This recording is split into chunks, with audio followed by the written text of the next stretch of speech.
إن الحمد لله نحمده ونستعينه ونستغفره ونعوذ بالله من شرور أنفسنا ومن سيئات أعمالنا من يهده الله فلا مضل له ومن يضلل فلا هادي له وأشهد أن لا إله إلا الله وحده لا شريك له وأشهد أن محمدا عبده ورسوله صلى الله عليه وسلم يا أيها الذين آمنوا اتقوا الله حق تقاته ولا تموتن إلا وأنتم مسلمون يا أيها الناس اتقوا ربكم الذي خلقكم من نفس واحدة وخلق منها زوجها وبث منهما رجالا كثيرا ونساء واتقوا الله الذي تساءلون به والأرحام إن الله كان عليكم رقيبا يا أيها الذين آمنوا اتقوا الله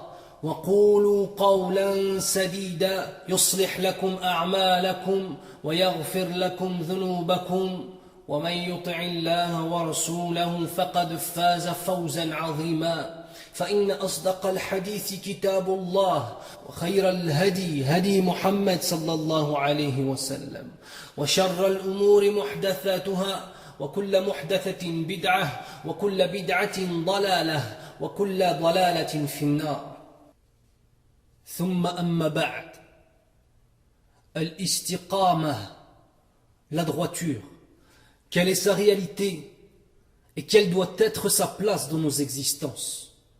Nous sommes censés la comprendre car nous demandons à Allah subhanahu wa ta'ala de nous l'accorder et cela minimum 17 fois par jour pour tous ceux qui se prosternent pour leur Seigneur. Et ce n'est pas un hasard si Allah a placé cette dua dans la sourate la plus importante du Coran et la plus répétée par les musulmans à travers le monde, à travers l'histoire. La réalité de son sens est très souvent mal cernée et mal comprise. يقول الله سبحانه وتعالى أعوذ بالله من الشيطان الرجيم بسم الله الرحمن الرحيم الحمد لله رب العالمين الرحمن الرحيم مالك يوم الدين إياك نعبد وإياك نستعين اهدنا الصراط المستقيم اهدنا الصراط المستقيم. Ô notre Seigneur, guide-nous dans la voie droite. Cette voie droite, ce qu'on appelle en arabe l'istiqama, a trois principales dimensions. La première de ces dimensions est un état du cœur. Un état du cœur, la relation de soi-même à Allah subhanahu wa ta'ala. La deuxième dimension de l'istiqama est la relation de soi-même aux autres. C'est-à-dire quel comportement avons-nous au sein de notre communauté musulmane, de même notre comportement vis-à-vis des non-musulmans, soi-même aux autres. Et enfin la dernière dimension que nous allons traiter, Inch'Allah, durant ce sermon du vendredi, est la relation de soi-même à soi-même, de soi à soi, c'est-à-dire l'apparence. L'apparence qui doit être le reflet de ce que je suis, un musulman, un adorateur d'Allah subhanahu wa ta'ala, qui, Inch'Allah, est arrivé jusqu'au degré d'être appelé un mu'min, un véritable croyant. Tout d'abord donc le cœur. Le cœur est le siège de la foi. Il est la partie de l'être humain la plus importante de toutes. وقال النبي صلى الله عليه وسلم إن في الجسد مضغة إذا صلحت صلح الجسد كله وإذا فسدت فسد الجسد كله ألا وهي القلب. Le prophète sallallahu alayhi wa sallam a dit dans un hadith rapporté par Nu'man ibn Bashir radiyallahu anhu: il y a certes dans le corps une partie de nous-mêmes, si elle est saine, tout le corps s'en trouve assaini. Et de même, si elle est pervertie, alors tout le corps s'en retrouve perverti. Et c'est bien sûr le cœur. D'ailleurs, Allah subhanahu wa ta'ala décrit l'hypocrisie comme se trouvant dans le cœur des hypocrites, une véritable maladie, menant à l'enfer. Allah subhanahu wa ta'ala yaqul في قلوبهم مرض فزادهم الله مرضا. Ce qui signifie il y a dans leur cœur une maladie, c'est-à-dire celle de l'hypocrisie. Et Allah fait croître leur maladie. Et ils auront un châtiment douloureux à cause de ce qu'ils démentaient. Il est donc le lieu de tous les dangers. Et s'il est perverti, rien de bon ne restera. Alors comment garder un cœur saint nous permettant d'être de véritables croyants, soumis à notre Seigneur, dans le tawhid, dans l'adoration d'une divinité unique, qui est la seule à mériter l'adoration, qui est Allah subhanahu wa ta'ala. Le cœur, le siège de la foi, est aisément comparable à une bâtisse que l'on construit sur de solides bases. Tout d'abord, les fondations, puis les murs porteurs, ainsi que la toiture. Et c'est seulement à partir de cet instant que nous obtenons ce que l'on peut décemment appeler une maison. Eh bien, ces bases sont ce que l'on nomme At-Tawhid, le dogme pur de l'adoration exclusive d'Allah subhanahu wa ta'ala, le créateur de toutes choses. On embellira et on meublera cette maison par nos actes d'adoration, par notre comportement, par le travail sur nous-mêmes. Il n'y a pas d'istiqama sans tawhid, ni même d'islam d'ailleurs, sans la ilaha illallah, Muhammad Rasulullah sallallahu alayhi wa sallam. La ilaha illallah est la seule base nous permettant d'obtenir les fruits de cette foi au jour du jugement. Et la négation de ce tawhid, de cette unicité d'Allah subhanahu wa ta'ala, va du manque de confiance en Allah subhanahu wa ta'ala jusqu'à l'adoration d'un autre que lui, en passant même par l'offrande posée sur des mausolées, sur le mausolée d'un homme mort, afin qu'il intercède pour nous auprès d'Allah, ou bien même, a'udhu billah, d'aller consulter un sorcier ou un voyant, qui sous couvert d'un habit de science sont souvent des sorciers, ceux qui font semblant d'être des fuqaha et se font appeler le fqih. Il y a donc dans le Maghreb certains que l'on appelle le fqih, qui est réellement un imam et qui est réellement un homme droit dans l'adoration d'Allah subhanahu wa ta'ala et qui connaît sharia.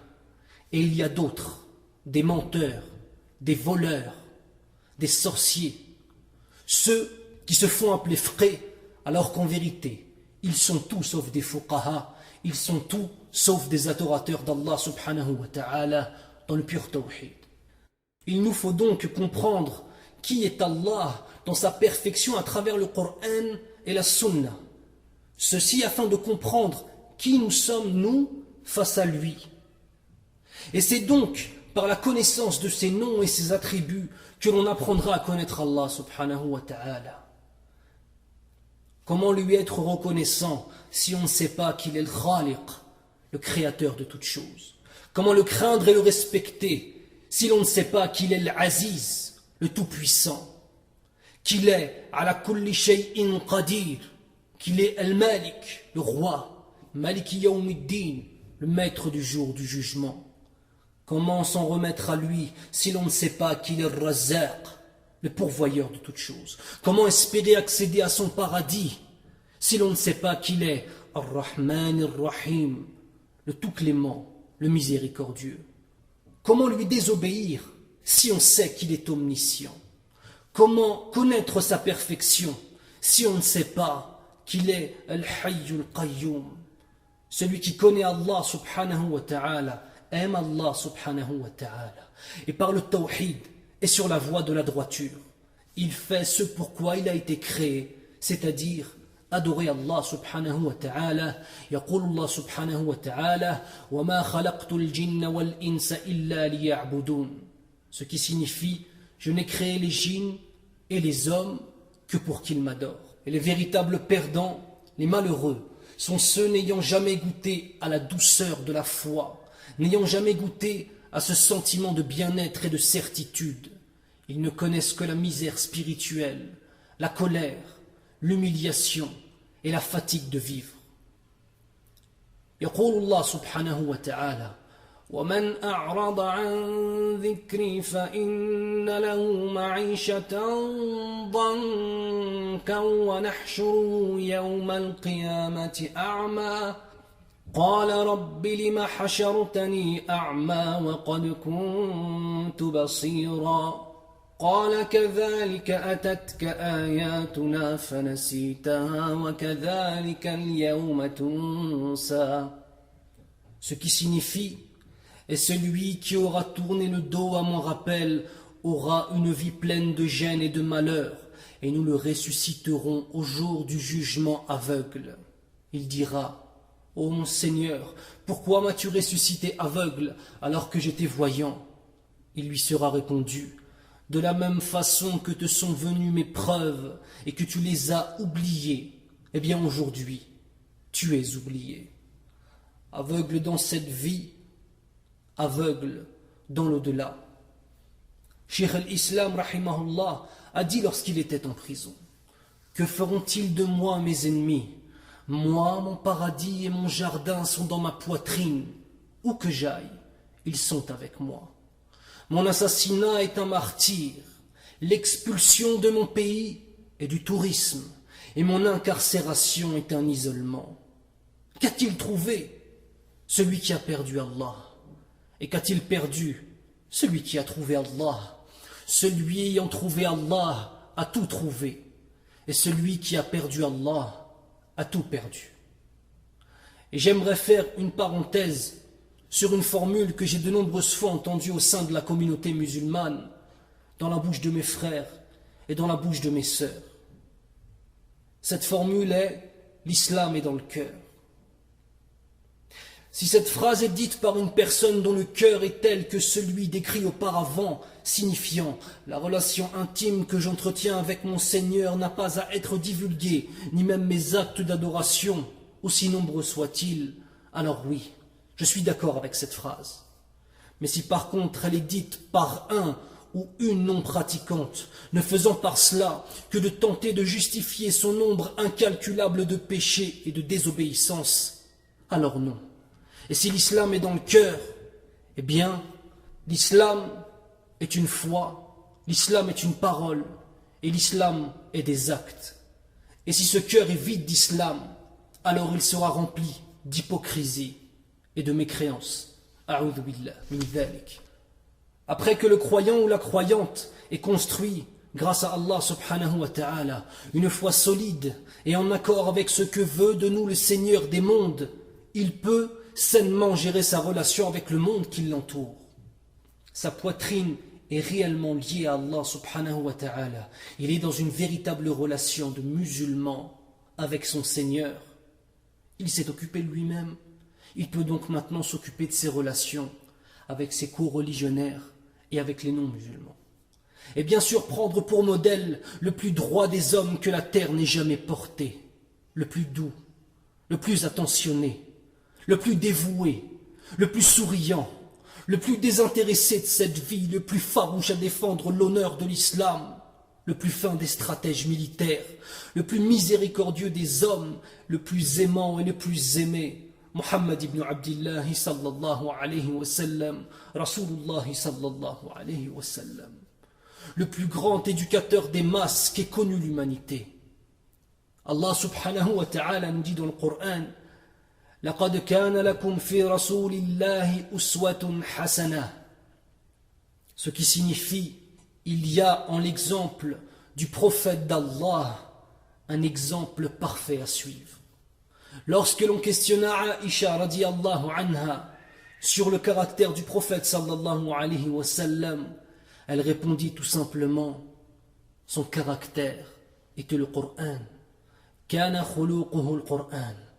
L'intériorisation et la véritable compréhension de la parole d'Allah subhanahu wa ta'ala jusqu'au moment où lorsqu'on le décrit sallallahu alayhi wa sallam, la seule chose qui vient à l'esprit c'est de le décrire par rapport à la parole d'Allah, par rapport à la pratique de tout ce qui est inscrit dans Kitabillah subhanahu wa ta'ala. Ya akhil karim, ya ukhtil karima, posez-vous la question: si demain on devait vous décrire, si demain on devait nous décrire, alors qu'est-ce qu'on dirait? Ya Akhi, est-ce qu'on dirait de toi que ton comportement est celui du Coran? Ya Ukhti, est-ce qu'on dirait de toi que ton comportement est celui du Coran? Et moi-même, je me pose la question comme vous-même. Est-ce que l'on dirait que mon comportement était le Coran? Subhanallah. Nas'alullah subhanahu wa ta'ala an yahdiyana. Amin ya rabbal alamin. Je demande à Allah subhanahu wa ta'ala qu'il nous guide dans la droiture et dans la véritable compréhension de l'islam, de notre religion. Lorsqu'un homme ayant tendance à s'énerver lui demanda conseil, Rasul sallallahu alayhi wa sallam lui administra le conseil simple et complet: ne te fâche pas, ne te fâche pas, ne te fâche pas. Un homme toujours à l'écoute des autres, un homme qui donnait à chaque personne son droit et même plus que son droit. Ainsi, toute personne rencontrant Rasulullah sallallahu alayhi wa sallam avait l'impression d'être un homme exceptionnel. Subhanallah. Il avait l'impression d'être un homme exceptionnel. Ya Ikhwan, je me rappelle d'une fois avoir écouté le témoignage d'un des élèves de Cheikh Al-Uthaymin, rahimahullah, qui expliquait que toute personne le rencontrant avait toujours cette impression d'être quelqu'un d'important, parce que le Cheikh, rahimahullah, prenait toujours son temps avec chaque personne, en le prenant par la main, en l'appelant par des noms intimes, afin de lui faire sentir qu'il avait une importance. Et c'est ainsi que l'on doit avoir une relation avec les musulmans autour de nous, leur faire sentir qu'ils sont importants pour nous, car ils sont importants pour Allah subhanahu wa ta'ala. Le prophète sallallahu alayhi wa sallam nous informa que même le sourire est une sadaqa, une aumône. Il était même pris pour juge, écoutez cela, il était même pris pour juge dans les affaires de certaines tribus chrétiennes d'Arabie qui pourtant ne l'ont pas reconnu comme prophète, mais ont vu en lui la droiture de la justice avec tous, musulmans comme non musulmans. Imaginez-vous cela. Des hommes, des tribus non musulmanes qui ne reconnaissent pas le prophète sallallahu alayhi wa sallam comme étant le prophète d'Allah subhanahu wa ta'ala, mais pourtant, s'ils ont un différend, ils reviennent vers lui pour qu'il juge entre eux. Subhanallah. Est-ce que maintenant des non musulmans pourraient estimer que nous sommes assez justes pour juger entre eux? Chacun d'entre nous doit baisser la tête et se poser la question. Il était, sallallahu alayhi wa sallam, en première ligne pour défendre la communauté lorsqu'elle était attaquée. Il fut blessé au visage, sallallahu alayhi wa sallam. Il perdit des êtres chers à son cœur durant ces guerres.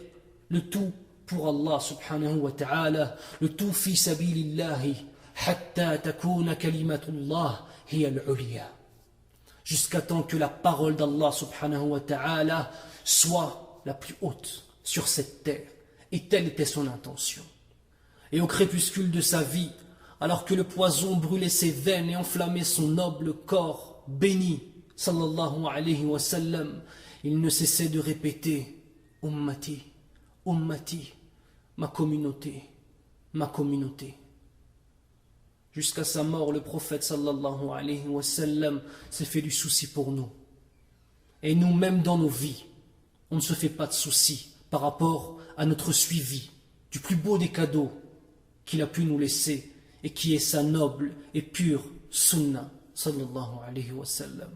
L'istiqama, la droiture dans notre comportement et la vie en communauté et le fait de prendre le prophète sallallahu alayhi wa sallam comme modèle de nos existences, s'entourer de gens pieux et se réjouir des conseils de nos frères et sœurs. Celui qui prend le temps de te parler afin que tu changes en toi un défaut, ya akhi, c'est qu'il t'aime pour Allah. Il veut que tu t'améliores afin que tu accèdes au plus haut degré du paradis. Omar ibn Khattab radiyallahu anhu a dit qu'Allah fasse miséricorde à celui qui nous offre nos propres défauts en cadeau. Ya ikhwan, ya akhawati, la voie est tracée. Sirat al-Mustaqim est clair et il ne tient qu'à nous de l'emprunter. أقول قولي هذا وأستغفر الله لي ولكم فاستغفروه تجدوه غفورا رحيما. أعوذ بالله من الشيطان الرجيم. بسم الله الرحمن الرحيم. والصلاة والسلام على أشرف الأنبياء والمرسلين نبينا محمد وعلى آله وأصحابه أجمعين. Thumma amma ba'd. Enfin, la dernière dimension de l'istiqama de la droiture que je voudrais aborder avec vous, mes chers frères et mes chères sœurs, sont les effets de l'istiqama sur notre apparence physique. Et ce n'est pas anodin si j'ai d'abord commencé avec la relation d'Allah subhanahu wa ta'ala que nous entretenons dans nos cœurs, puis ensuite la relation que nous avons avec le reste de la communauté par rapport à notre comportement et par rapport au fait de prendre Rasoul sallallahu alayhi wa sallam en tant que modèle absolu dans nos existences. Et enfin mes frères, notre apparence. Car notre apparence a une importance. Elle n'est pas tout, mais elle est importante. Et c'est dans un premier temps à mes sœurs que je voudrais m'adresser. Sachez mes sœurs, que lorsque l'on parle d'istiqama et d'apparence pour une femme, on parle forcément de ce que l'on appelle le hijab, c'est-à-dire le voile islamique. Sachez mes sœurs que le hijab est abordé sous deux aspects différents. Le premier est le hijab en tant que vêtement, aux limites juridiques bien établies. Une première dimension qui, entre parenthèses, est à la portée de tous. Peu importe qui tu es, peu importe la vie que tu mènes, il est vrai qu'il est très facile pour n'importe qui de mettre un hijab sur ses cheveux, de couvrir ses cheveux, de couvrir son corps. Et nous allons voir qu'il y a aussi un deuxième aspect qui, celui-ci, n'est pas à la portée de tout le monde. Ce deuxième aspect est celui d'une attitude, d'un comportement en société, d'une façon de marcher, une façon de parler, de regarder et d'écouter. Lorsqu'on allie les deux aspects, nous avons une femme qui respecte Allah subhanahu wa ta'ala dans sa façon de se vêtir, ce vêtement étant le reflet de son istiqama, et c'est très important. Ce vêtement, cette apparence étant le reflet de ce qu'il y a dans son cœur. Parfois le premier aspect, c'est-à-dire le vêtement, se retrouve sans le second qui est le comportement du hijab. Ainsi on voit des femmes voilées qui n'ont pas l'attitude de ce que doit être la femme musulmane pratiquante, une femme discrète, respectueuse du droit d'Allah subhanahu wa ta'ala, humble et sachant contrôler son regard, ses paroles, en public, mais attention, aussi en privé. Il arrive aussi parfois que le deuxième aspect, c'est-à-dire le hijab dans le comportement, soit là, à l'exclusion du premier qui est le vêtement. À cette femme, il ne manque que le hijab comme vêtement pour être une femme musulmane qui respecte le droit de son Seigneur sur son apparence. Il semble clair pour tout le monde qu'une femme musulmane doit être voilée. Mais qu'en est-il des hommes après tout? La réponse est simple. Il n'y a pas de vêtements obligatoires précis pour l'homme, mais des conditions et des limites pour que le vêtement masculin soit correct islamiquement parlant. Il ne doit pas être serré et ne rien laisser paraître des formes intimes de l'homme. Ainsi, la chemise ou le t-shirt, pour celui qui ne met pas un qamis, qui ne met pas un thawb, la chemise ou le t-shirt doit être long et retomber jusque sous les hanches, afin justement de cacher les parties intimes. Inutile donc de m'attarder sur le caractère irrespectueux vis-à-vis d'Allah de cette mode de baisser son pantalon pour laisser apparaître ses sous-vêtements. A'udhu billah, Allahu musta'an. Mes chers frères, mes chères sœurs, votre apparence doit être le reflet de vos cœurs et non pas le reflet de cette société malade. Une femme à moitié nue et un homme habillé, moulant de la tête aux pieds, ne dégagent aucune beauté, et bien au contraire, car leurs agissements déplaisent à Allah subhanahu wa ta'ala. Nous devons en nous-mêmes redéfinir la notion de beauté, et c'est cela le problème. Nous devons en nous-mêmes redéfinir la notion de beauté. Et chez les musulmans, je vous rappelle, les soumis à Allah subhanahu wa ta'ala, la beauté est ce qui plaît à Allah subhanahu wa ta'ala. Inna Allah jamil yuhibbul jamal. إن الله وملائكته يصلون على النبي يا أيها الذين آمنوا صلوا عليه وسلموا تسليما اللهم صل على محمد وعلى آل محمد كما صليت على إبراهيم وعلى آل إبراهيم وبارك على محمد وعلى آل محمد كما باركت على إبراهيم وعلى آل إبراهيم في العالمين إنك حميد مجيد.